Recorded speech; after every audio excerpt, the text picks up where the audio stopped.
வணக்கம். நெருப்பு தமிழன். விஜய்க்கு தலைமை பண்பு கொஞ்சம் கூட கிடையாது அப்படின்னா அவருக்கு என்னன்னே தெரியல.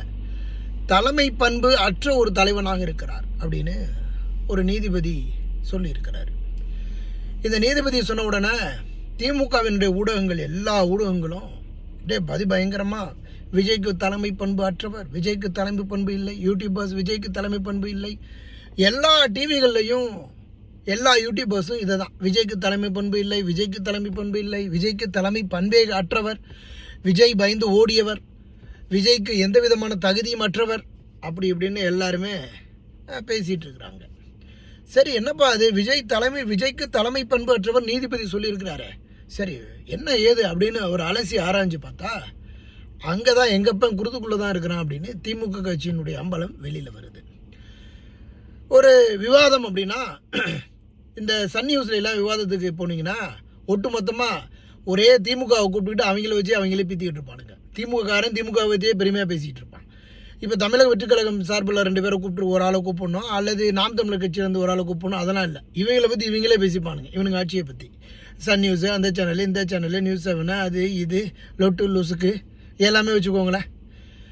இப்போ இந்த விவாதம் அப்படின்னா, இந்த விவாதம் என்பதில் விஜய்க்கு தலைமை பண்பு அற்றவர் அப்படின்னு நீதிபதி ஒரு கருத்தை வெளியிடுறாருன்னா அதற்கு திமுக வழக்கறிஞர் சார்பாக ஆமாங்க அவருக்கு தலைமை பண்புனா என்னே தெரியாதுங்க அப்படின்னு உங்கள் பக்கத்தில் சொல்கிறாங்க.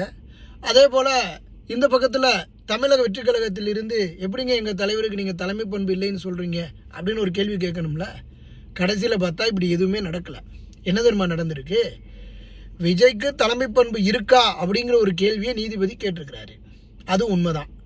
ஆனால் அங்கே தமிழக வெற்றிக் கழகம் அங்கே யாருமே இல்லை. தமிழக வெற்றிக் கழகம் சார்பில் விவாதம் செய்வதற்கு எந்த விதமான வழக்கறிஞர்களும் கிடையாது, யாருமே இல்லை.